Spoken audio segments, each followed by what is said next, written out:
Man, are we ready or what? About to go to sleep with that music. Oh, man. Okay. I'm ready to go, people. Y'all ready to go?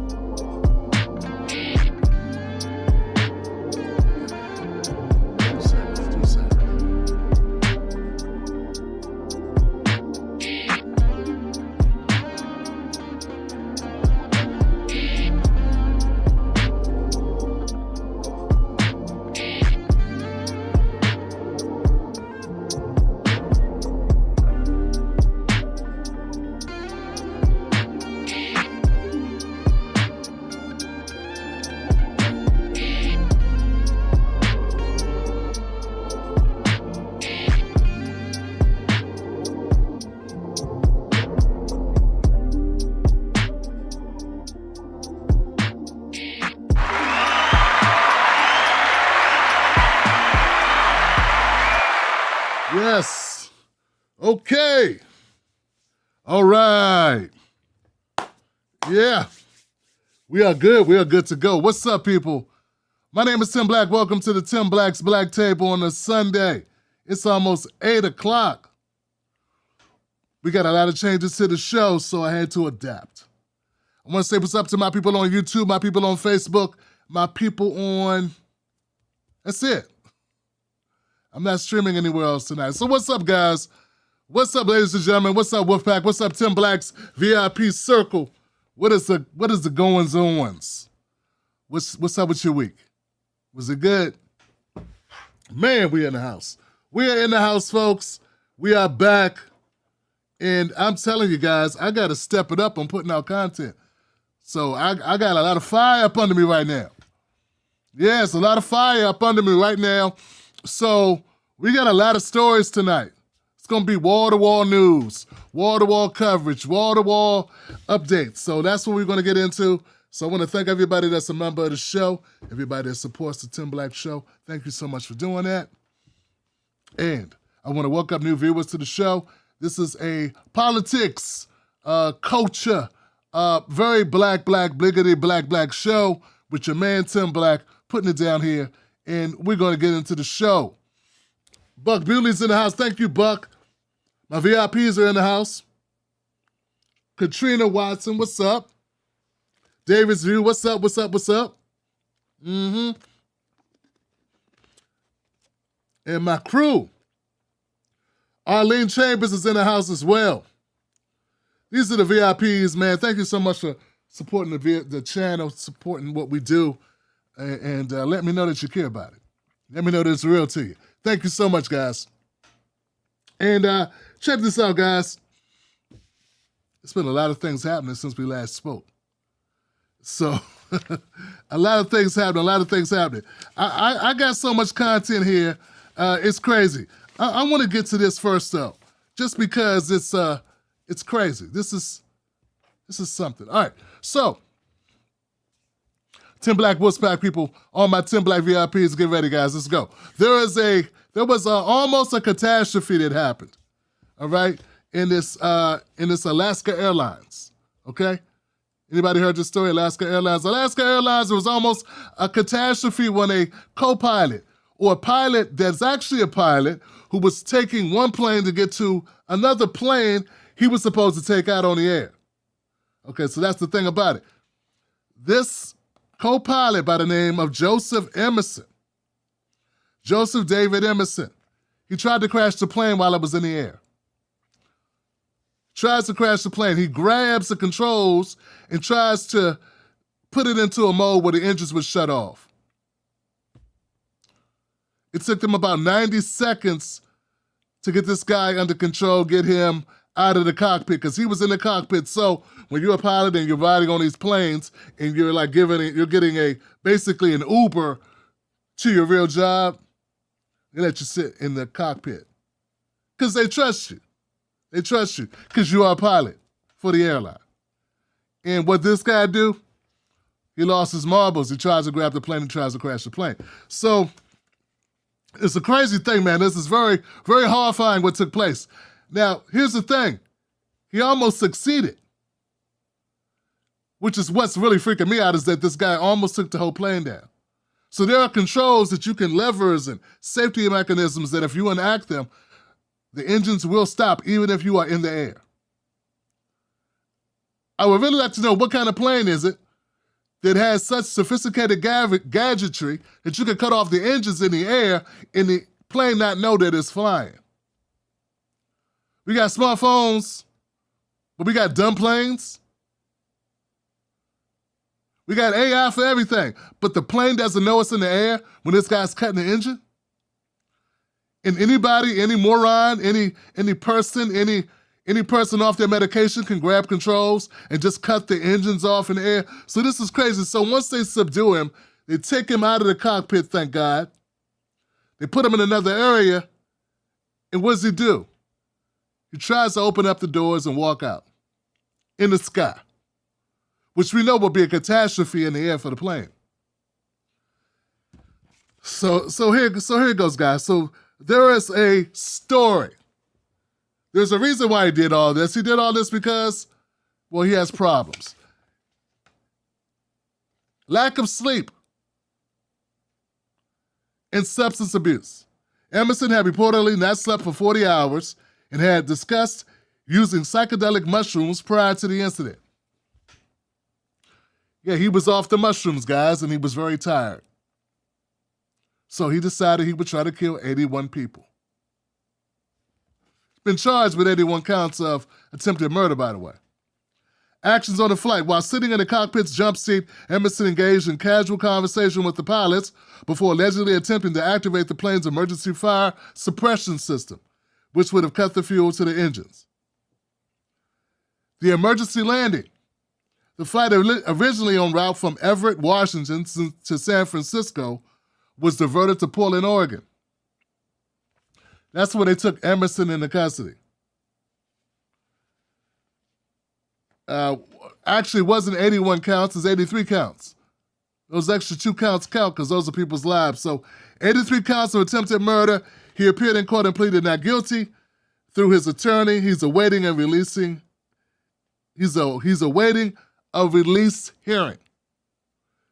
What you mean a release hearing? Are you trying to suggest that somehow this guy's going to get out of jail during this process? Isn't it crazy how they treat some people? It's wild. This guy tried to crash a plane with people on it that don't know him, who never did him a bit of harm, and this guy's not dangerous? Authorities, including the FBI, are investigating the incident and considering whether it was influenced by substance use, a mental health crisis, or other factors. Okay, so here we go, guys. Alaska Airlines expresses disturbance over the incident. Oh, that's nice. Alaska Airlines is disturbed by what happened. Everybody's disturbed by what happened. They're wondering whether the flight attendants and gate agents are trained to identify signs of impairment. Here's the thing, guys. This guy was also going through some traumatic issues. His wife said he's been depressed. But she never imagined he would try to hurt someone. In his right mind, he would never try to hurt anyone. He's a really nice guy. Joseph's really kind. But on this particular day, Joseph tried to kill 83 people, including himself. No, 83 people plus himself. So I don't know how nice Joseph is. Couple things that irk me about this story. One is, I want to be human, and I want to say, okay, I understand you're going through a traumatic situation. The problem is, this could have turned out traumatic for everyone. And I understand the wife saying her husband is depressed. Maybe that's the time you pick up the phone and you call somebody and let someone know that your husband is going through some type of depression and you just don't know, like, what's up with him. I mean, I can't imagine it's just the mushrooms. I don't think I've ever been on mushrooms. Been on some. I mean, when I was a kid, we tried stuff. I never tried to wreck a plane. Here's the thing, though, guys, and as bad as this story is, as horrible as this story is, I want to know what you think. It's just another reminder of how our mental health system is garbage. So yeah, we look at the guy, we say this guy is, what he did, what he almost accomplished here was horrific on so many levels. You, I, anyone, any one of us, anyone we love could have been on that plane that day. And this guy could have succeeded. He almost succeeded in killing everyone. But at the end of the day, if the guy has a mental health issue, he's a pilot, what kind of checks and balances are there for pilots? I have no idea. But we do know we live in a country where mental health is a joke. And everybody wants to blame mental health when someone does something, but before they do something, and we got all the opportunity in the world to take steps with our system, the politicians don't want to do it. The politicians don't want to work harder at getting that included or getting that subsidized to our federal government. Though we know most cases, when there's a police shooting, when there's an incident like this, it's due to mental health. Mental health or substance abuse. And I'm putting mental health beneath substance abuse. Because once you become impaired with drugs, and that's a routine thing, right? It's going to require mental health interventions to treat that effectively. So that's my thing with Joseph Emerson. It's as it always is. Too little, too late, and all we're going to do is punish this one guy. We're not going to change the system which created the circumstances that will make us all more safer. That's not what's going to happen. What's going to happen is we're going to give this guy some time. Some of us are going to cheer and go, good, he got time. But at the end of the day, he needed help. He didn't get that help. And how many other people need that type of help and are in charge of things like planes and trains and automobiles? So we're trying to think big picture here. And this is why when I say, hey, we need to support some type of universal health care, it's not because I'm a bleeding heart liberal who just wants to give away a bunch of free stuff. I want people who have problems like Joseph Emerson not to kill my kids. See, when the goofies are running around on Twitter and all across social media with no context, no real deep thought about what they're saying, they just pick sides. And they say whatever they've heard so many times. But at the end of the day, Johnson, at the end of the day, giving health care, allowing health care for all citizens would save so many citizens' lives. And it's not until it's your son or it's your daughter, your wife, your husband, your father, your mother, your children, do you really think about the importance of it? See, after it happens, it's too late. This is a warning shot. This is an opportunity. Will it be treated as an opportunity? I think not. Put in the comment section what you think, Johnson. Am I wanting something? Am I losing it? Or do I have a point? All right, next story, guys. It is what it is. Boom, boom, boom, boom, boom, boom, boom. We got Trump. Let's do Trump. Okay, so the race for the presidency, we're not there yet, Tim. Calm down. Donald Trump is doing really well in the polls. He's killing it. The more indictments he get, it's just like Scooby snacks. It's like Popeye spinach. If you're too young for that, it's like a third, I don't know, it's like a third lung so he can inhale deeper on the weed. I don't know, it's like what gears him up. It's a power-up. That's it. It's a power-up. It makes him more invincible, it seems. His numbers just keep going up, Johnson, and Biden's numbers keep dropping. Yeah, his numbers keep dropping. And the latest drop for the Democrats, the latest drop for the Republicans this time, because there is another party. You know, a lot of independent media doesn't cover much of the Republicans, but there is some news on the Republican side of the aisle today. Let's get to that a little bit. Mike Pence dropped out. He dropped out of the race. He's no longer running for the presidency. Some of you are wondering, who the hell is Mike Pence? You think I'm tripping, right? Mike Pence is not a popular guy. A lot of people don't know Mike Pence even running. It's like, Mike Pence, wasn't he with Trump? Yeah, for those that even know that. So Mike Pence dropped out, and here it is. He ended this campaign. His polls suck. His fundraising suck. He sucks. He's uninteresting. And it's embarrassing almost because he was about to not be able to make the debate stage. So the third installment of the Republican debates is coming up. And instead of looking shamefully bad in the presence of Vivek Ramaswamy, Ron DeSantis, I know they're going to make it to the next debate. Nikki Haley, for instance, he was not going to be able to participate.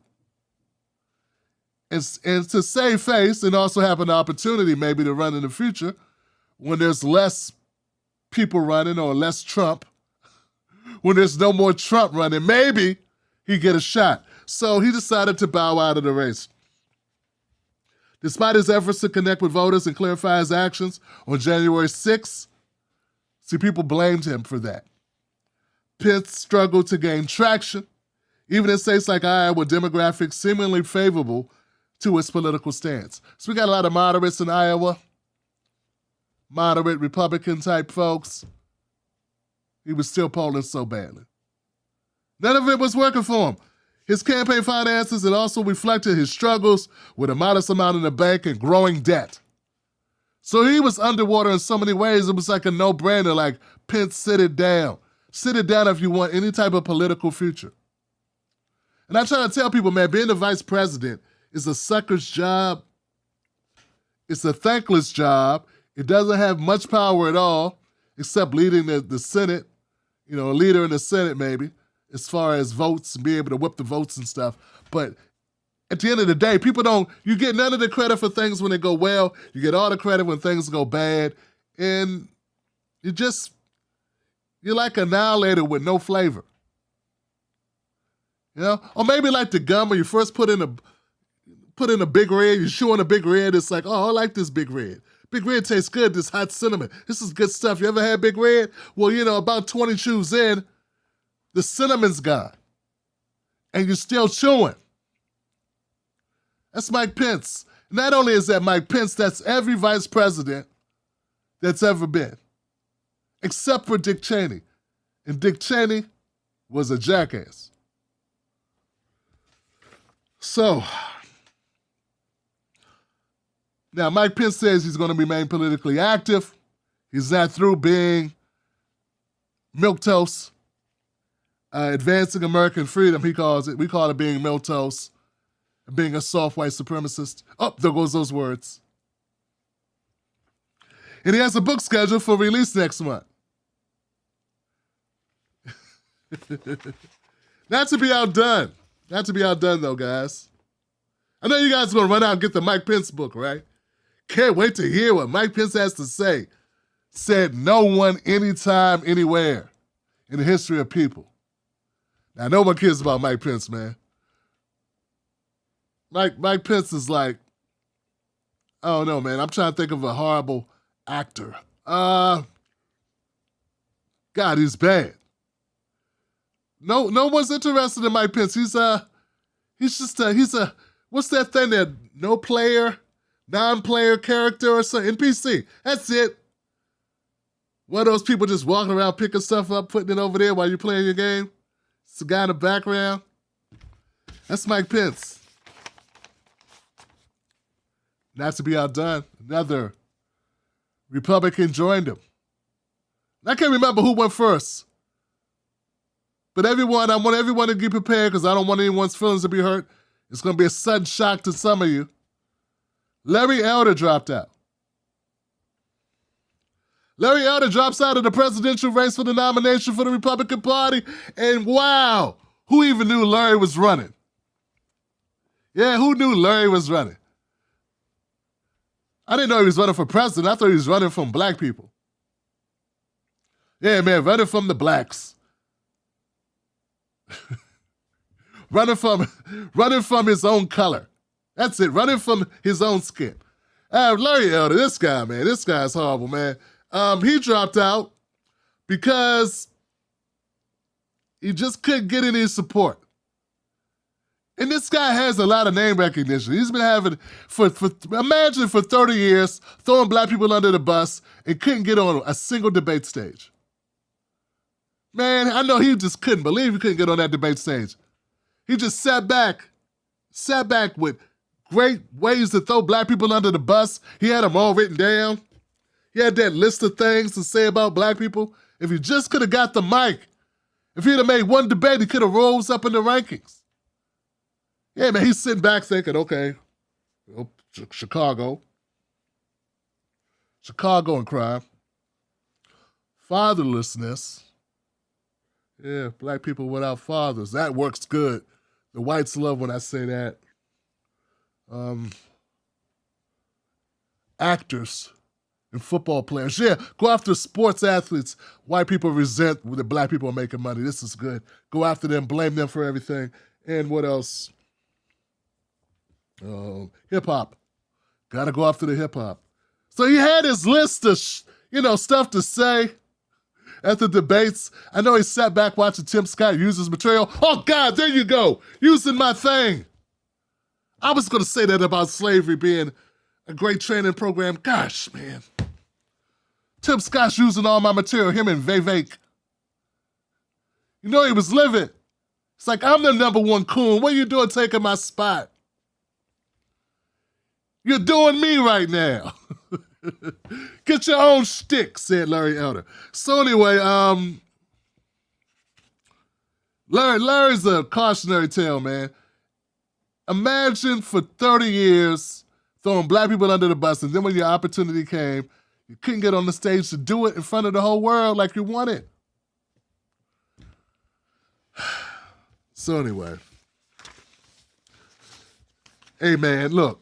I'll say it again, man. Him and Herschel Walker. Maybe they can go hang out and write a book or have a love child or something. I don't know.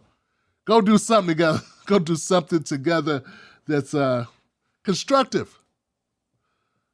Something constructive. Those guys are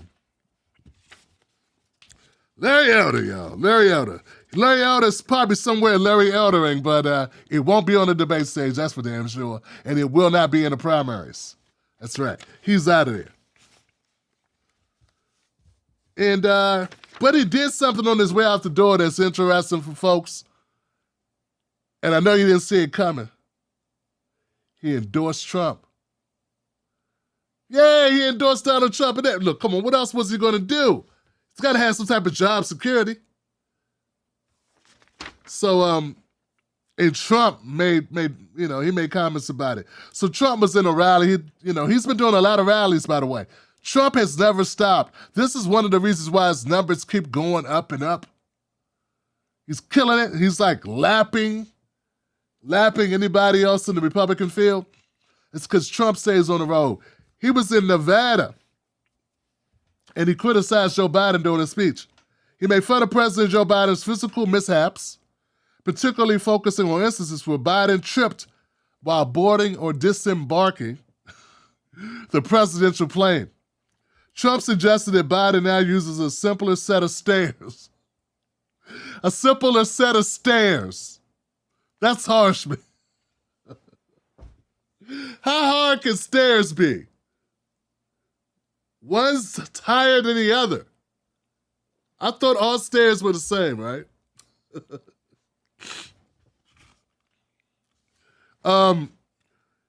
He likened them to children's stairs.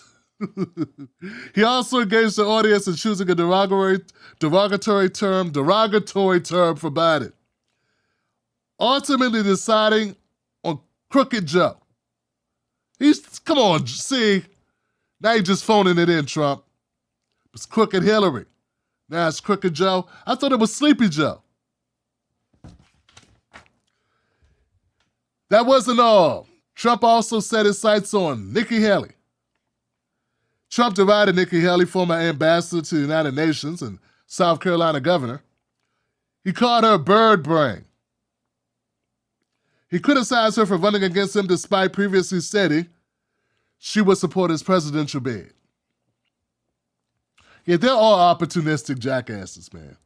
That's it. Everybody's just playing the game and say whatever they need to say. Politics is so dirty, man.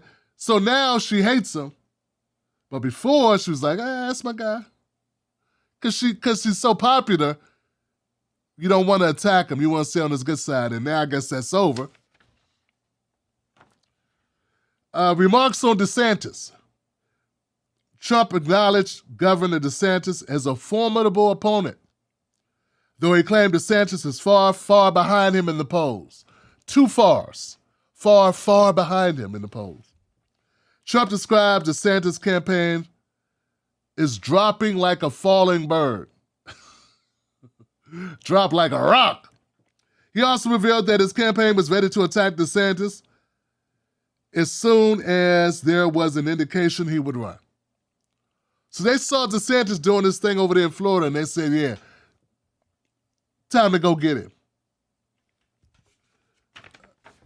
When discussing his campaign, Trump said he attributed to poor lighting, preventing him from reading his prepared remarks. I don't know. He also mentioned the endorsement he received from Larry Elder. Trump expressed uncertainty about receiving an endorsement from his former vice president, Mike Pence, who has suspended his campaign earlier that day. Here goes the event data. Previous event and polling data. Before this event, Trump had spoken at the Republican Jewish Coalition gathering. He is reported to be leading in the primary polls with 56.9% of the vote, ahead of his rivals DeSantis, Haley, Ramaswamy, and Pence.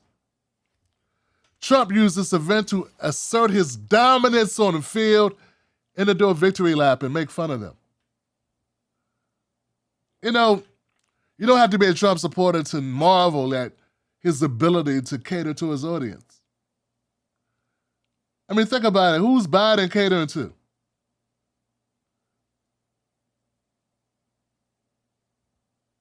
Nobody. Yeah, no, but Biden's numbers are like 37%. That's like lower than low. That's horrible. It's like, why even be here? So, if Democrats are pissed off, man, and they attacking third-party candidates, independent party candidates, independent candidates, they're attacking everything except the root problem. It's like you're going in with a broken arm and they're looking at your feet. They don't want to deal with what's actually causing it, the pain. And the pain is Biden. That's the pain. And we all saw it coming. We knew it. Biden was elected to get rid of Trump. No one expected this guy to still be in the House. But they ran Kamala as the vice president, and now they got nowhere to go. And now we got this guy, Daniel Phillips, a milquetoast, boring-ass Republican Democrat. Him along with Cenk Uygur.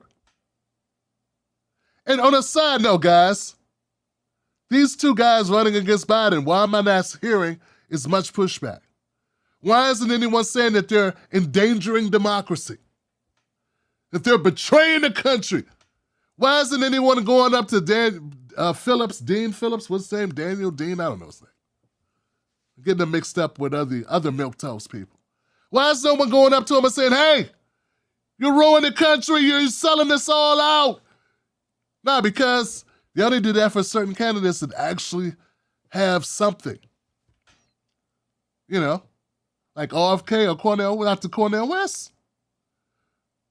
I mean, come on, guys. I had to hear it from so many people that said they were independent thinkers, guys, that Dr. Cornel West running was a bad idea and that someone put him up to it. Why isn't anyone saying that shit to Cenk Uygur? Who put you up to this, man? You owe a bookie or something? You got some debt to clean up? Why isn't anyone saying this to Cenk Uygur? Does anyone think Cenk Uygur has a chance in hell? Huh? Does he have a snowball's chance in hell? No. Is he doing this for ego? Yes. Does he have some radical policies that just must be stated on the world stage? No. But I'm not hearing it. No, I'm not hearing it. Now, maybe it's out there and I'm just not paying attention. It's possible. I'm going to leave it there, guys, but just know this. Trump's the person to beat in this. Biden's beating himself. Biden's beating himself. Biden is a loser. He stinks. He's a loser. Okay? Trump's the guy you got to worry about. That's it. And the way things are going, you guys, all you want to do is take dumps on my guy, Dr. Cornel West. You don't realize you're just helping Trump. He's not helping Trump. You're helping Trump because there is no helping Biden. He's gone. He's gone. You ever lose someone in your life? As much as you want them to come back, as sad as it is, they're gone. I've had to face that. Democrats need to face that about Biden. Biden's gone. You're seeing a ghost. All he can do now is waste a lot of money and bring you to an ending of disappointment. That's what Biden's going to do. And not because I'm saying these words, but because it's true. Okay? I'm not making it true by saying it. I'm not psychic, but I'm paying attention. I've been doing this too long. Biden will lose. It was a one-shot deal that people came out for him. They're not going to come out for him again, okay? The blacks, we were like, oh my God, you convinced a lot of black people that the Republicans were going to put you back in chains. That was like the talking point. I remember Biden used that one time. Oh, the Republicans, they're going to put you back in chains. He actually said that shit. And no one called him out. He actually said the Republicans will have you back in chains. He literally said that out of his mouth. Yeah, no one quotes that one. They like using the common one with Charlemagne. You ain't black. But they forget the one that one. To me, that was much worse. They're going to put you back in chains. Because it's that fear tactic BS that they like to use on us. The thing is, it's not going to work this time. It's not working. And the numbers show it. The numbers show black people moving away.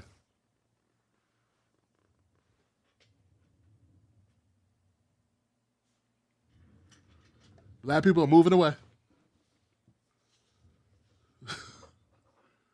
Black people are fed up. All right. Having fun, we're having a good time. Everybody having a good time. You're getting the news, but you're getting it in a different way. Is it good? Okay. Check this out, guys. I don't know what's been going on with my laptop. Maybe it needs to be might need to be replaced. Dr. Cornel West. Dr. Cornel West is running for the presidency. He's not a part of the Democratic Party. He's not running as a Democrat. He's running as an independent. That's what he's doing. And one thing about Dr. West is he's very consistent. He's consistently in support of Palestinians in the same way he supports Israeli children. The same way he supports all children, because that's what Christians do. I don't know these people all who don't understand how religious folks, it's in the Bible. Love your neighbor, love this, So, I don't know. Everywhere he goes, he basically says the same things. Recently, Dr. West went on the Chris Cuomo News Nation show, and he stood up like the fighter I know he is. Here goes the clip of Dr. Cornel West with Chris Cuomo.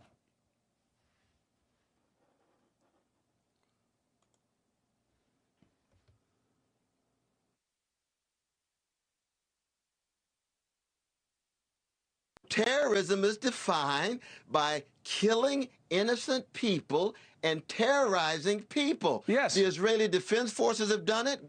Hamas have done it. Both are immoral in that sense. So I'm not defending the killing of innocent people. These kids aren't accusing Now, Hamas there may of genocide. be people who do. They're accusing Israel. No, but a place that was targeted by genocide. What is happening?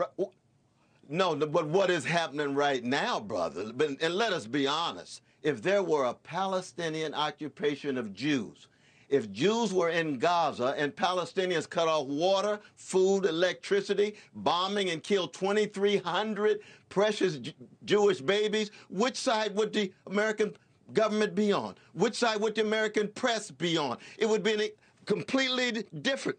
I try to be morally consistent and say, I'm against the Palestinian occupation of Jews because Jews are precious. I'm against an Israeli occupation of Palestinians because Palestinians are precious. But when you flip that other way, all of a sudden it becomes very clear that the Palestinian lives really don't count in the way that Jewish lives do for the American government. And that's what I will never succumb to. Why? Because I'm trying to be a decent human being, and also, as you know, as a Christian, each one of those precious human beings are made in the image and likeness of God, and I'm going to stay in contact with the humanity of each, and I'm going to be critical, and I'm going to condemn any group that kills innocent people. Those are war crimes, my brother. Yes, I get it. And the context here has a lot of different levels. But nobody's arguing what precipitated this event. October 7th precipitated the event. You say, well, but October 7th was justified, but everything came before it. I say terrorism is never justifiable because we didn't make that case on 9/11. Well, there was a lot of reasons to say America had done the wrong thing in the region. But when al-Qaeda hit us on 9/11, it wasn't therefore justified in an understood human reaction to suffering. It was terrorism, and we went into the wrong country and killed everyone we saw, and the college campuses weren't blowing up like this. Do you believe anti-Semitism is rearing its head in America? But I mean, with anti-Semitism, we know anytime you have Jews in the Christian civilization and in Islamic civilization, you're going to have Jewish hatred. That's why we got to be against Jewish hatred, the hating of Jews, no matter what. But why are our universities but the point is this: allowing but don't put words in my mouth and other people's mouths.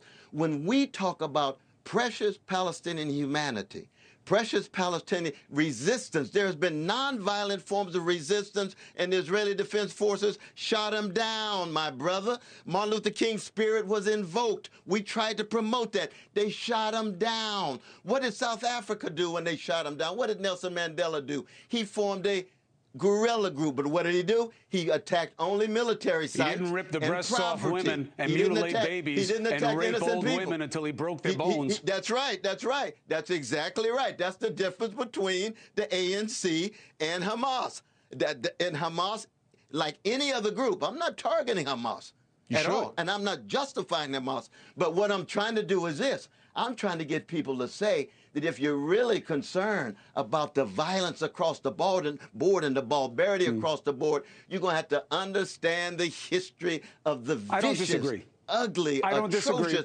war crimes against Palestinians. I don't disagree. We got to be honest. Read Norman Finkelstein's book on Gaza and get a sense of what's going on. I don't disagree that there is a sadness that approaches madness in terms of what has happened in Palestine for many decades. There's no question that better should be demanded of the region and of all the allies. And also, Cornel, I would never put words in your mouth or anybody else's. I bring you on out of respect to have a conversation. I understand. Right. I do. And you're welcome back again. That's why I was just trying to correct and Always. say I would never say they're justifying. We got to be honest about our morality being consistent. Understood. But also understand there's rich humanity among Palestinians and Israelis, and trying to understand how vicious that occupation. We got to ceasefire. We got to exchange the hostages. We've got to end the siege, and we've got to end the occupation and see how these Jewish and Palestinians can live together some way, somehow. What a pipe dream is still worth pursuing. The goal is absolutely the right one. How we get to it is what the conversation needs to be, with as little animus, especially in this country, when we should be having our eyes on the goal, not who to blame, as we're seeing right now. Cornel West, thank you for having the conversation. I wish you well, as always. Indeed. Thank you.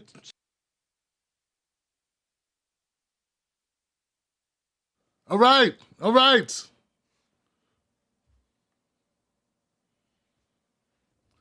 Dr. West stood up for himself there. He stood up for himself. He demonstrated his ability to not let that shit slide. He didn't let it slide. Chris Cuomo should be ashamed of himself. He did say he justified Hamas's attacks, which we all know is a lie. Once again, you know, I had no problems with people not preferring Dr. Cornel West. I disagree with you, but I have no problems with you doing that. You can choose other people. It's a free world. And you can have a different opinion about Israel and about Palestinians. But it's when people put words in your mouth, when people just lie, when people just smear That's when I have a problem. I don't respect a lot of people who are into politics. That's just a fact. But the ones I do respect, I respect them for a reason. Now, Cornel West, he tries to be as consistent and is as consistent as I've seen anyone be on Palestinians, on wars, intervention, imperialism, colonization, colonial apartheid, whatever they got going on, whatever you want to call it. Whatever this atrocity is we got going on in Israel, Dr. West has stood up and took lumps and sacrificed and lost money and opportunities and positions because of it. And I don't see that happening with a lot of folks. So Dr. West, he stood up here once again and reiterated 100 times, it feels like. Just because you support Palestinians, does that mean you support Hamas? Just because you support Palestinians, just because you want a ceasefire, does not mean you support Hamas. It means stop shooting. It means stop this war, stop this. And look, and if you weren't calling for this to end, this occupation of Israel to end, then you helped put us here. That's the other thing people aren't saying. Because people, and I understand how dangerous it can be to your career. But what I'm saying is if you're in the news business and you're afraid to lose your position, maybe you're in the wrong career. That's right. Maybe you're in the wrong career is all I'm saying.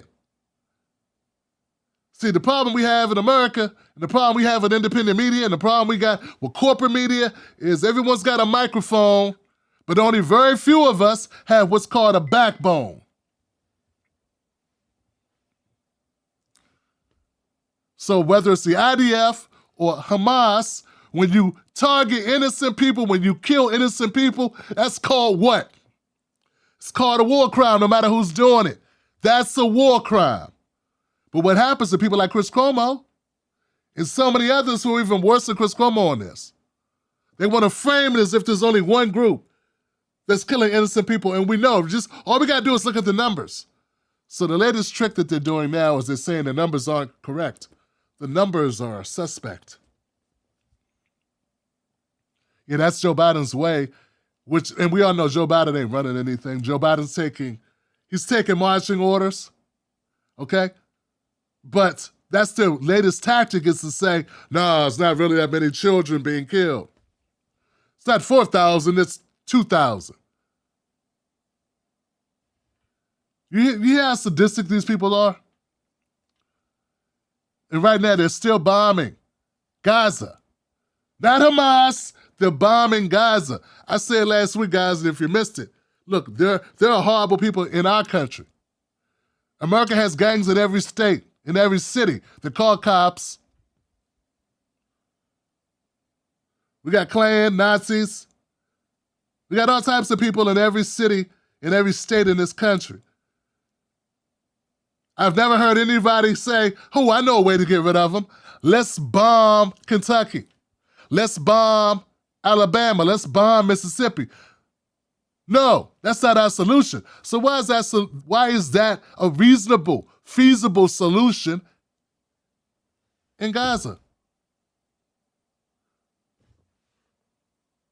See how simple that is? So now, be consistent and say, hey, we're not trying to get rid of neo-Nazis, or we're not trying to get rid of Nazis or Klan members out of Oklahoma by bombing Oklahoma, rebombing Tulsa all over again, right? Then it doesn't make sense to bomb in Gaza. That's it. That's all. So I'm just glad Dr. West stood up for himself 3-4 times. He always does, but I mean, this time he had to, because Chris made the assertion, and then he tried to talk over Dr. West. He tried to talk over him. So West had to, hey, okay, I'm going to answer your question, but let's go back and make sure we clean this up. Because there are people that are detractors of Dr. West. If you did not force the issue and go back, even though Dr. West has a long track record of not justifying any hate group, they would still try to pin it on him. So, yeah. So, folks, Be clear, man. There are those who are going to say it's anti-Semitism for him to even say that the life of a Palestinian child has as much value as the life of as an Israeli child. He didn't say one was more important than the other. And the fact that that's a problem, that you can't even say that. And let's be clear, guys. Black Americans, black folks, we never said it's not that we said we're better than white kids. We're saying we deserve exactly what white kids get, which is sold up the river by their politicians. Yeah, I mean, that's the reality of it. But what we're saying is that black folks want the same treatment, the same access, the same freedoms, not to be treated like third-class citizens in a country we built for free against our will. That's what equity is about. That's what true social justice is. That's what true civil rights is.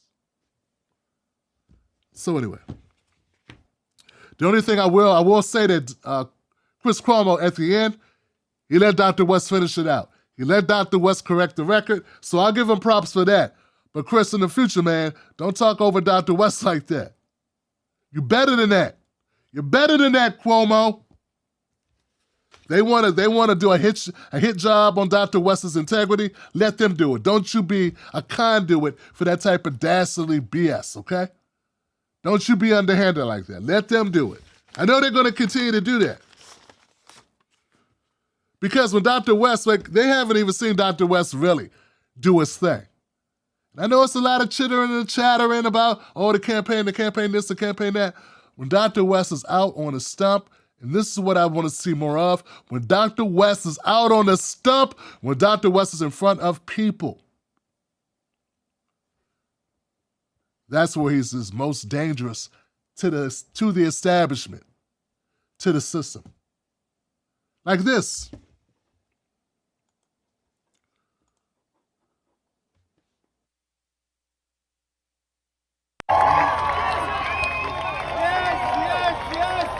I wish you could see how beautiful you look from here. But let the word go forth here and now that we stand with our brothers and sisters and siblings dealing with unbelievable assault and attack, genocidal on the one hand, but 75 years of it, and we still stand tall. They still stand tall, because anytime. Yeah.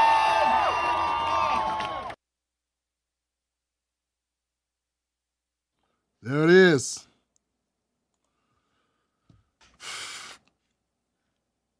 Get Dr. West out on the stump. Get him in front of folks. Get him in town hall situations. Get him out at rallies. And the whole complexion of this race will change. Because right now, Biden's doing bad. But it's not about defeating Biden. It's about winning the whole thing.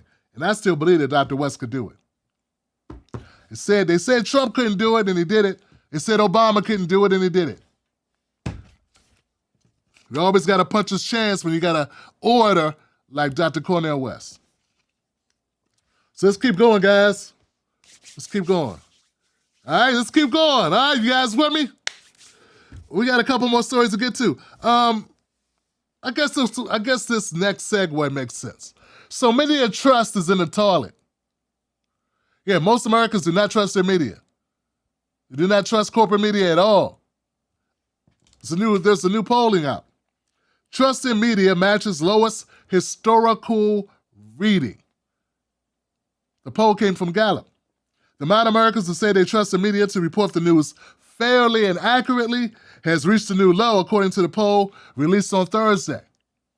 Only 32% of respondents in the Gallup survey indicated that they trust the mainstream media a great deal or a fair amount. At the same time, 39% say they have no confidence in the media. No confidence in the media whatsoever. This marks a new high and is up from 27% in 2016. So let's just pump the brakes for a minute and wrap our heads around this. Only 32% of Americans felt that our media You can trust them a great deal or even a fair amount. 32. 39% said they don't trust them at all. See, what they like to do is they like to say, folks, don't consume this fake news on social media. The fake news on social media is so bad for you. It's so bad for you. You can't be trusting this fake news on social media. People like Tim Black talking to you. At the end of the day, Americans don't trust CNN and MSNBC and Fox and CBS and ABC and AP and all of them, HuffPost and Salon and Daily Caller, okay? They don't trust you guys either. Newsmax, News Nation. I'm just reading the Gallup poll. They don't trust the media. Republicans and conservatives have long voiced distrust in mainstream media outlets and alleged political bias in our mainstream media. Gallup survey reported among Democrats, the media is down 12 points. So, Republicans have always had a negative opinion about our media. But now, Democrats are waking up too. And Democrats are saying, hey, our media sucks. I'm glad Democrats are finally catching up. Before I started doing this gig, before I started doing this show, guys, I was like everybody else. I report on news. I trust in news more. But you know how many times I reported a news story trusting the news report that I was given to the people just to have to come back and correct myself? Several times. And it would be people that you wouldn't think would lie, like Associated Press, Reuters. Yeah. I tell a story and I find out they doctored it. I play a clip and then I find out they took it out of context. Now, I did it on accident. I thought they were telling me the truth. And then later I have to go back and correct it after I find out that it was BS. So now, gotta be slower to put out content because I gotta go make sure I'm not being screwed. I gotta go make sure I'm not gonna give you something that I have to come back and apologize for.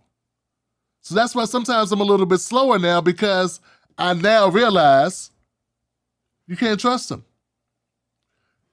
And anybody who reports news now should get that.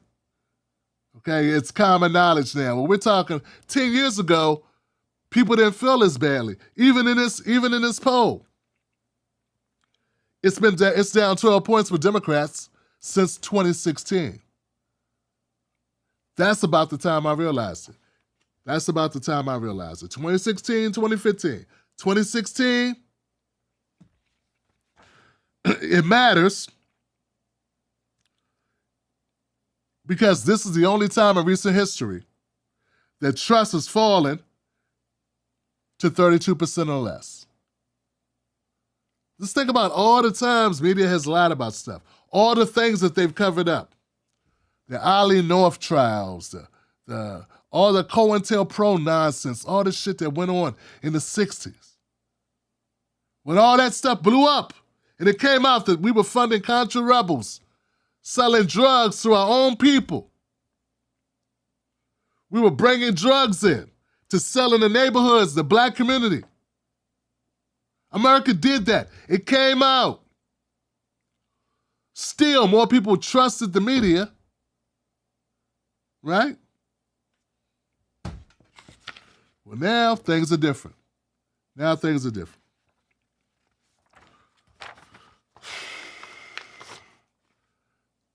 So I ask you guys, some of you, well, how can I say this? I want to know what you think about the media, about corporate media. Do you trust corporate media? Has your trust stayed the same, or has it gotten less? Do you trust them less than you used to? I think we pretty much know the answer to that question. I don't think there's anyone watching this show that's living in a bubble where they don't know that the media is corporate. It's corporate. So anyway, which means they're company people. They want to keep a job, so they're not, they're gonna do what's necessary for them to stay employed, to keep the revenue coming in. So that's pretty much how that shapes out. Face it, I'm your guy. I wouldn't look, because if I'm ever wrong about something, I come back and correct it. And I go to lengths. I may be slower. So when you hear some crazy stuff going on, I understand you might want to hear it. You might like, what's going on? You want to know about it quick. But remember, sometimes slow is better. Because you gotta have time to fact check it, to make sure it makes sense, to make sure there's not other stories out there. And sometimes, guys, for real talk, I think they do it on purpose just to hurt certain causes. I know I'm gonna get conspiratorial. I do that too. Sometimes I get conspiratorial, man. Sometimes, I don't believe, there'll be a story about a black person being shot by cops. And I'd be like, I want to report on this. But before I run down the hill and I say, hey, these cops has executed this guy, let me take my time, do my due diligence. Then I found out the guy had a gun on him. I'm not saying he should have been shot, but what I'm saying is, what they try to get me to do, and this is how I feel. I feel what they're trying to do is they're trying to get me to jump out the window on this particular story, and then when there was a story like Tyree Nichols being beat to death, or when there's a story like Tamir Rice, a story like Breonna Taylor, then you won't listen because I was wrong about the other one. Get what I'm saying? So that's why I got to be cautious, because I think they do this on purpose. There's no justification for what happened to Tyree Nichols, right? They literally beat the man to death unarmed. Half the time he was handcuffed. I think most of the time he was handcuffed.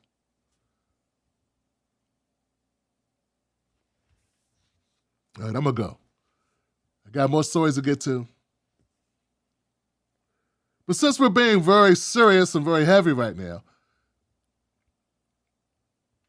if you're one of those people that say, man, it seems to me that America's come a long ways, and I think it's just the left, or I think it's just the hippies, or I think it's just the liberals who are just trying to divide us with this whole race thing.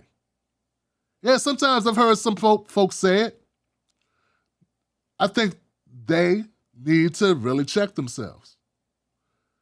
See, just because it's something liberals are saying doesn't mean it's something that's true or not true. It means you got to check it out. Same thing was the other way. When the conservatives are saying, hey, they're trying to censor away all of our comedy.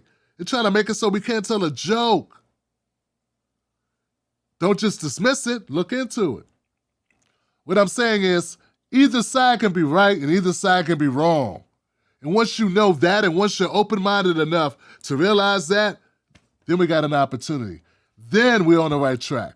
That's my growth. I had to unlearn that this side is not the good guys and these are not the bad guys. They both got bad guys, and they both have good guys. It's sprinkled all over. Because they all got one boss. Okay? They got one boss. The money.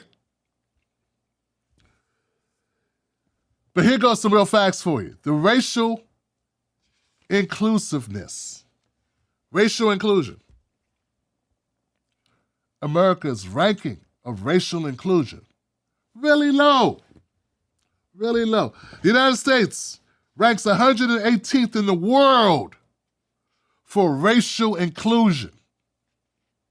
According to the annual tally, mass incarceration, gender inequality, dragged the U.S. ranking in Global Inclusiveness Index. So they got certain factors that they look at in order to determine where you are in your racial inclusion. And America's ranked 118th. The U.S. underperforms on an annual list that ranks inclusivity as experienced by marginalized groups in countries across the globe. The Othering and Belonging Institute at the University of California, Berkeley, tallies every year an inclusiveness index after holistically analyzing the degree of inclusion and protections for marginalized communities. Listen, before you go to sleep, listen. This year, the U.S. is ranked 77th, up from 72nd and 22 in 2021. The U.S. gets high rankings for general LGBTQ acceptance, 16th place. And religion, 27th, but ranks lower when it comes to race, 118. And 70th when it comes to gender. 70th when it comes to disability, 108th when it comes to gender. The U.S. has a very high rate of incarceration, but specifically a very disproportionately rate of incarcerating non-white folks. So here it is, guys. America does really good when it comes to LGBTQ rights. But when it comes to racial dynamics, when it comes to, come on, we already know this stuff, right? We talk about it on this channel. We talk about the racial wealth gap. It would take almost 300 years for the average black family, to catch up to the average white family when wealth. Because you got a 300-year start. And I'm not surprised that America's not trying to fix it because America is a racist country. It just is what it is. Not every individual person is racist, but the institutions, they are racist. And with numbers like this, it looks like it's not going to be getting better anytime soon. Within the U.S., Hawaii, Maryland, and Vermont ranked as the three most inclusive states. Within the U.S., Hawaii, Maryland, and Vermont ranked as the three most inclusive states. There are only about 2 black people in Vermont. Now, I live in Maryland. I was born in D.C. but raised in Maryland. That's crazy. Who's ranked the worst? Louisiana, Mississippi, and Alabama.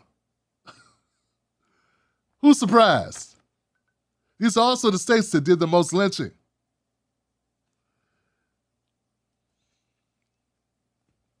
Florida has been in the spotlight for its efforts to restrict LGBTQ protections and gender-affirming care. It's ranked 16 in the country for inclusiveness, just above New York and Oregon, which are 17th and 20th. At the bottom of the Global Inclusiveness Survey rankings is Iran, followed by Yemen and the Comoros Islands. I don't even know where those islands are at, but okay. It is what it is. So yeah, if you're thinking that America's doing a lot about LGBTQ rights, and I'm not saying they shouldn't. What I'm saying is racial inclusiveness took a major hit. While other issues were put on the front burner, we put on the back burner. And so everything's connected, right? Nothing's by itself. So black people are starting to, and they have been for a couple years now. It didn't just start yesterday. I say ever since 2008, 2009, black folks have started to drift away from the Democratic Party. They're starting to look at things and make some different determinations about what's going to be necessary to move black people up. Not just survive, but thrive. And they're not seeing that happen with the Democratic Party. And they're not looking at these numbers per se, but they are looking at what's happening in the country. And they're saying, okay, we got to do something about this. So it's not all in our heads, is what I'm saying. It's not all, somebody complaining about what's on TV. Someone's complaining about whatever, who's playing what, who's on a beer can. You know, they were boycotting like Coors or something. But I'm talking about stuff like this. Because this is about jobs. This is about your pocketbook. Inclusivity is about where we rank as far as who's being incarcerated, who's not. Who's dying, who's not. Who's getting treatment, who's not. Who's getting loans, who's not. Who's being hired, who's not. That's what I'm talking about. Those are the things I want to focus on. I don't want to focus on who's on beer cans, who got to play, the mermaid, like that. I don't care about that. Who was in the commercial? Nah. Money. Economics. That's what my people say they care about. Economics. Okay? All right.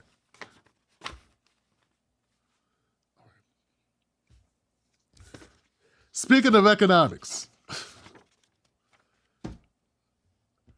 DJ Envy. This is funny. Okay. So the Breakfast Club. DJ Envy on the Breakfast Club is in a little bit of hot water, it looks like. His friend Cesar Pina. And I don't know if you follow this or you don't follow this, I'm only talking about this because, well, it's important to talk about it, and I do have a point to this. But check this out. So DJ Envy brings on this guy, Cesar Pina, which is a friend of his, Pina, Cesar Pina. He brought this guy on the show and said, this is my partner. We do real estate together. It's my guy. And they went around doing seminars where this guy was like teaching people how to like flip houses or something, or join his fund and make money flipping houses for you. We'll do it for you. Just invest in our business, and we're going to flip houses. We're going to buy houses. We're going to rehab the houses. Then we're going to sell them on the market, and then you're going to get paid. And that sounds like a good idea, I guess. I mean, if you check them out and make sure they got a good track record, if the money's, how they're handling money, whatever. Looks like that's not exactly what happened. And now people are in court and people are suing. So DJ Envy is now saying, hey man, I didn't decide any of this. My friend did it. I'm actually a victim of my friend because I gave him money of mine that he also invested and I didn't get my money back. And now it's the big thing. And here's the deal, man. Even now that DJ Envy has distanced himself from Pina, there are a lot of people who are out a lot of money. And these people are not rich. They like took all of their life savings, some of them, and put their money in. So the people that put their money in with Pina and DJ Envy said they did so, most of them said they did so because of DJ Envy being a guy that they looked up to, being somebody that they knew or respected. And he's the guy, because they didn't know who Pina was. So if Pina would have came to them on their own and been like, yo, I got an investment for you, they'd have been like, who's this guy? Who's this big pun-looking mofo? The only reason why people even paid attention to Pina is because of what? Because of DJ Envy. DJ Envy is someone that they know, that they trust, is somebody that they respect. He's been someone that they've been listening to, that they brought into their homes, sometimes in real life brought into their homes, like know him personally, or someone they've been listening to for the last 10, 15 years on 105.1.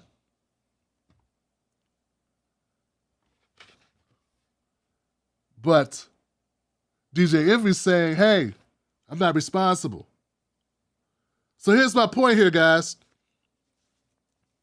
If you are an influencer and you're standing next to somebody who has a product, and you don't check out that product and make sure that product doesn't screw over the customers, that's on you. If you are an influencer, makes sense, right? If you are an influencer and you're stepping in front, you're saying, hey, this is my guy, and you're introducing them to people, you're vouching for them.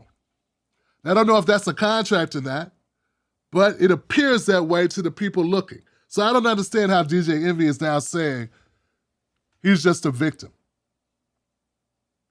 No. You took this guy around. You advertised him. You brought him on your show. You brought him on the Breakfast Club. You extended him. You showed him to the world as your guy. And now your guy owes hundreds and hundreds of thousands of dollars. Some say, what was that number? $100 million? We're talking about real money here, folks. Hell, $100,000 is real money for me, but I'm just saying. I think it's real money for all of us. But we're talking about the amount of victims, all the victims, everything added up. Anyway, DJ Envy has not been charged. Let's be clear, DJ Envy has not been charged. What I'm saying is, when your friend goes down, now you're not his partner. But when things are going well, you were his partner. And I'm sorry, it's just my opinion. I'm not saying this is for a fact, but it's my opinion. I can't imagine all these people getting screwed out of money and no one knowing nothing until now. What I'm saying is, if I give you $100,000 or $50,000 a year ago, because that's how some of these investments go back 3, 4, 5 years, you cannot tell me people were not saying, where's my money before today or before whenever this suit was filed. People been saying that they've been getting screwed months ago. In DJ Envy, you did not step up. So whatever happens, it's on both of you. Because once again, if influencers want to pick up money, if influencers want to go into business with folks and bring those people in front of their audience, you're vouching for them. And if you're not, I want to know, in the videos or in the content where DJ Envy brought on Pina, did he say, hey, I'm not a part of this. This is his thing. Was he very clear about not being a part of it? Was he very clear, hey, I'm not vouching for this guy? Or were you hanging out with Big Pun, a.k.a. Cesar Pina, where you have him there with your arm around him, smiling? Well, if that's the case, I think you should be on the hook right along with him and make sure these people's money gets repaid. All right, that's it. That's it. I just thought about it. I got 2 more stories. One of these stories is kind of interesting. So I covered Sheila Jackson Lee, Texas representative with the hardcore mouth. Anybody saw that video? So I covered this Sheila Jackson Lee last week. She was she's running for mayor of Texas, Houston, Texas. That's what it is. She's running for mayor. And suddenly this tape arrives, this audio tape of her cursing out one of her staffers. Really 2 of her staffers, but one of them is really catching the heat because she's talking directly to him. And she was saying some of the worst stuff, like blah, blah, blah, just hardcore stuff. I'm not going to play that again, but if you want to see it, go check it out. Here's the thing. Sheila Jackson Lee with her horrible mouth. Sheila Jackson Lee, who I think is very abusive to her employees. And people didn't know just how abusive she was until they heard this tape. She's a really good friend of Hillary Clinton. Yeah. Sheila Jackson Lee is Hillary Clinton's hit person or something. So Hillary Clinton is out here campaigning for Sheila Jackson Lee because Hillary don't care what Sheila Jackson Lee says to these people. Hillary Clinton don't care what Sheila Jackson Lee says to black men. And I want to be very clear. I didn't say this last week. I don't believe that Sheila Jackson Lee will be talking that much garbage to little white girls. I don't think she would. And I got a feeling she saves, because I've seen these type of people before. I work with certain types of people in my life. Well, they feel like they can treat black people a certain kind of way. And they don't necessarily treat other people that same way because they don't ever know. They never know who those other people may know. And there's also repercussions to that. If that makes sense. Hope that makes sense. I say all this to say, here goes your girl Hillary Clinton at a rally for Jackson Lee, and she gets interrupted.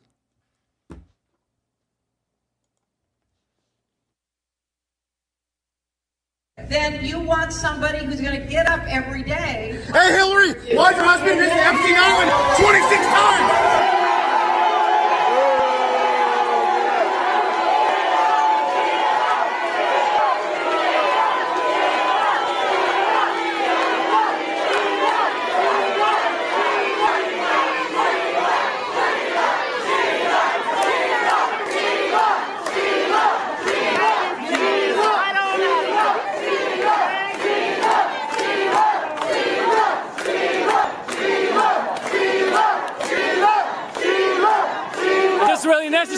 Is this really necessary, guys?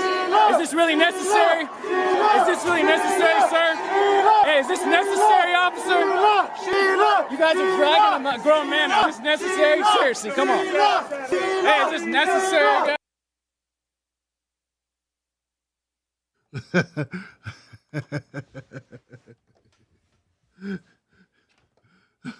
Yeah, it's necessary. No, okay. No, it's not necessary, but it's funny. It's hilarious, actually. We okay? It's kind of hilarious. You know, look, guys, as funny as this is, and it is funny, there's two things I got to point out. First thing is this. Why there's so many black people in there shouting Sheila? Why there's so many black people in there shouting Sheila when she was just caught on tape throwing black men under the bus like that, treating them like garbage? And if she was a white woman talking to black men like that, you wouldn't be like, oh, that's okay. Let's go chant Sheila. So I got a problem with this. Where's the consistency? Where's the consistency, sisters? We get treated any old kind of way, don't we? That's what it is. That's my first thing, okay? Second thing is this. As much as I feel you on the Epstein Island thing, Hillary wasn't at Epstein Island, Bill was. And that's coming from somebody who does not like Hillary Clinton at all. I was one of those people who's like, get out of here, Hillary Clinton, calling black kids super predators. But I gotta be honest, guys, this big goofball here is at a rally for Sheila Jackson Lee, and he interrupts by bringing up Epstein and about Bill Clinton. But Bill Clinton ain't there campaigning. Hillary is. And see, this is what I'm saying, man. Just because you don't like somebody doesn't mean, right, that you can lump them in and go after them on things they had nothing to do with. Hillary wasn't at the Epstein Island 26 times. Bill was. Now, I get your point. It is very hypocritical that Bill's not in hot water for it. And I don't know what happened to the book of all the names. That's a whole nother thing, right? I don't know what happened to that. I got a problem with it. And as much, like I said, like once again, I don't want to be the guy that has to say this, because Hillary is a pain in the ass. I'm upset with Hillary for a number of things. When she was State Department, she gave the go-ahead on Libya. The whole Gaddafi thing. I got a problem with that, okay? I got a problem with the Clinton Foundation in Haiti. But she was a part of that. And I got a problem with her with the whole super predator thing, and I got a problem with her public face and a private face, lying and pretending to be a person who's supportive of certain causes, but really not being that person. Like, all these things make me not like Hillary as an individual. But those are criticisms for Hillary. So when we criticize a person like Hillary Clinton, we should stick to criticizing them. She's done enough on her own where you don't have to say, hey, Bill was at Epstein Island, what up? Because Bill's a cheater. You know what I'm saying? Like, Bill's his own. So anyway, that's my point. But I found it funny. Yeah. Now, for some people, a lot of the conservatives, they're going, oh man, Tim Black, you're not right, Tim Black. Why are you taking up for Hillary? First of all, I'm not taking up for her. I just said there's a lot of things this guy could have said. I wish he would have said the things that Hillary did, not the things that Bill did, okay? Because he was president, she wasn't, okay? She lost. So, and she wasn't on the island. Now, if you could bring proof, or there is proof Bill was there. Hell, there's a picture of Bill. There was a picture of Bill at Epstein's island that they had done of him there. Like, it was there, so we know he was there. But here's my thing, guys. How many people remember Donald Trump giving Ghislaine Maxwell a pass? Huh? How many of you remember that? I remember it, because I got a good memory. You want somebody who's going to get up every day. Ghislaine Maxwell is in prison, and a lot of people want to know if she's going to turn in powerful people. And I know you've talked in the past about Prince Andrew, and you've criticized Bill Clinton's behavior. I'm wondering, do you feel that she's going to turn in powerful men? How do you see that working out? I don't know. I haven't really been following it too much. I just wish her well, frankly. I've met her numerous times over the years, especially since I lived in Palm Beach.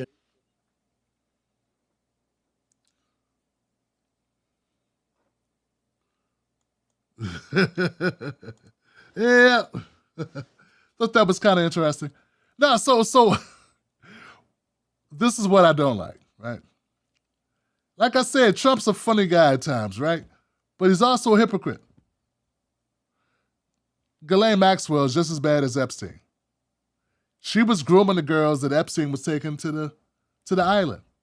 So, I don't know why she gets a pass. Get what I'm saying? She was actually a part of it. She was actually a part of the trafficking of young women. That's what Ghislaine Maxwell was doing. And then here goes Trump soft-shoeing her and saying, hope she's okay, hope she's fine, hope she's well. Nah, it's not. That's hypocritical as hell. But see, the people that like Trump overlook it. They overlook it like it didn't happen. I saw it happen. Do you think this big goofball that was at the Sheila Jackson Lee event, you think he would have been at a Trump event and called him out for that? Nah, because people are more about their side than they're about the truth. They're more about, going after who they don't like, and they're not about keeping it real. And that's what I got a problem with. That I have a problem with. Look, you could call out Hillary Clinton, you could call out Trump. You should call them both out. You can call out Bill, you can call out Trump. They were in the same circles. And that's the whole thing about the whole mess, guys. And this is what I try to get people to understand. You don't have a side to run to. You're not safe with either party. You're not safe with any of these celebrities. You're not safe with them. They all are friends. They hang out together. Trump's and the Clintons. If you can't stand Bill Clinton, you should feel the same way about Trump. If you got a problem with Trump, you should have a problem with the Clintons. They were friends. They went to each other's houses. They went to dinners a lot. They hung out with each other. And they partied on the same islands. Anyway, I'm just trying to speak reason to people because I'm tired of people just, standing in a little circle and looking over at the Democrats. Republicans look over at the Democrats and say, the Democrats are evil. They're horrible people. And they think that their people are okay. Your people are not okay. Your people got a lot of problems too. They're just as underhanded and dirty as the Democrats. And then I got the Democrats that look over at the Republicans and go, these people are horrible, these people are disgusting, these people are degenerates. But my people are good, and they're not. So what I want my people to know, what I want my viewers to understand is both parties suck, Johnson. Both parties are corrupt. Both parties have sleazeballs and scumbags. And both parties are not doing right by working people. And both parties have screwed over black voters. And both parties have been a part of the same shit system. That's what I want us to understand. So you just know where to run. I can't tell you to run to either side because both parties suck. And I say that not because it's cool, not because it's safe. No, I say it because it's the truth. I say it because it's the truth. So help me God, it's the truth. You have to accept it. Differing, varying degrees of horrible. You're gonna find different things horrible about each party. And I think most people kind of get it. That's why the biggest group of voters in America are independents. They're neither Democrats or Republicans. That's why 45% of Americans don't vote. And I'm not saying you shouldn't vote, but I'm saying don't be a fool. Don't be one of these people out here running around going, Republicans are much better. Don't be one of these fools running around going, the Democrats are much better. Republicans are racist. They both are. Republicans are sexist. They both are. Last thing. Last week I reported on Jada Pinkett Smith in her book. And I reported on the whole thing, and I said it was a bunch of, what is going on? Well, hey, I feel vindicated this week. See, look, here's, man. I don't have a problem with people playing with the media. You know, the media, I just told you how the media is. The media is are run by corporations that are in it for profit. We already understand that, okay? Whether they're reporting on a war or a genocide, they're looking at their profit margins. That's what they do. That's the problem with media that's run by big corporations, okay? They're worried about their investors. They're worried about their advertisers. They're not worried about the truth as much, okay? Okay. Here's the deal. Jada Pinkett Smith is not the worst person in the world, and I'm not even blaming her for everything with Will Smith. But what I'm saying is, I don't like people who try to manipulate us. Because we all know this is a bunch of nonsense. I didn't like it when Kanye used to do this. Every time Kanye West had a new book coming out, or a new album coming out, all of a sudden he went on some rant, that's it. He went on some rant and dragged this all into it because he wanted to prove a point. Meanwhile, it was 24/7, Kanye. Okay? Anything to get attention so you can say, hey, by the way, I got an album coming out. That's the same thing Jada Pinkett Smith is doing. But it did not work for her. It did not work for her. Jada Pinkett's headlining Making Memoir is not selling as many copies as might be expected. Despite her eye-raising admissions in major interviews ahead of the launch, Pinkett Smith released her autobiography, Worthy, on October 17th, but the book is making little impact on multiple bestseller lists. So, here it is. Amazon, for instance. Amazon's a good indicator of how well your book is doing. The world's most popular book-selling site. Worthy sits at number 81 on the bestsellers list, and at the time of writing, had gained only 114 ratings and 64 reviews. It failed to make the top 100. Now, when you're talked about as much as Jada Pinkett Smith was talked about, when you on everything, I mean, she was on Good Morning America, she was on this podcast and that podcast. Man, I'm surprised she wasn't on SNL. Surprised she wasn't on the Tim Black Show. She was everywhere. And it did not help her because you know what? People are tired of the game. People are tired of it. So, look. I'm not saying anything. I'm not saying that she can't do what she does. I'm not saying that she's the worst person in the world, but I am saying maybe it's a little bit of hope. Maybe some people are waking up to the nonsense that these celebrities try to pull on us, where they try to make us care about things we should not care about, trying to make us be focused on things that really are not worth our attention. Okay? She wants to emasculate her man for money, she could do it somewhere else. And if her man's going to allow her to emasculate him and not cut ties with her, they could do that somewhere else. We got other things to not be paying attention to. Get what I'm saying? Okay. So anyway, Maybe now some of these celebrities will be like, yo, maybe I need to chill out. Maybe I don't need to put my whole life on Front Street. Maybe I can, like, you know, just be good at what I do instead of try to do a Kim Kardashian to jump the line. You know, like, have a little substance. That's it. It serves her right. There you go. It serves you right.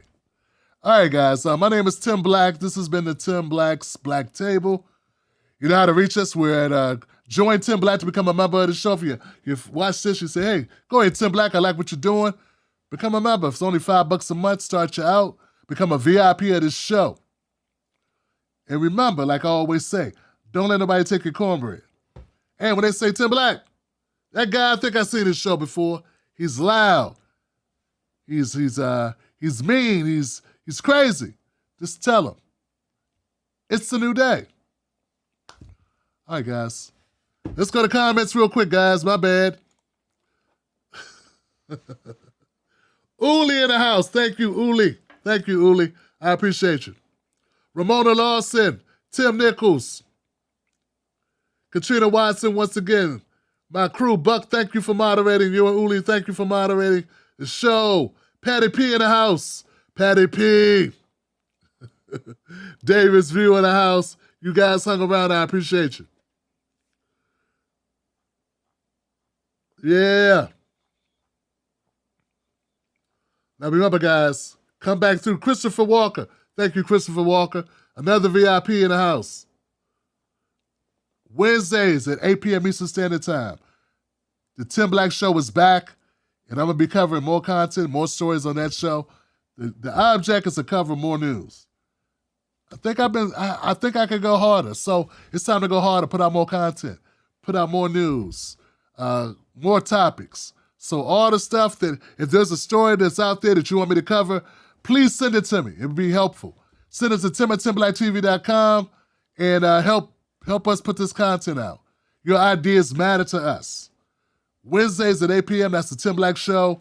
And, of course, Sundays at 7 p.m. is Tim Black's Black Table. All right, that's it. Number love for you. Shout out to my crew. I see you soon. Wolfpack.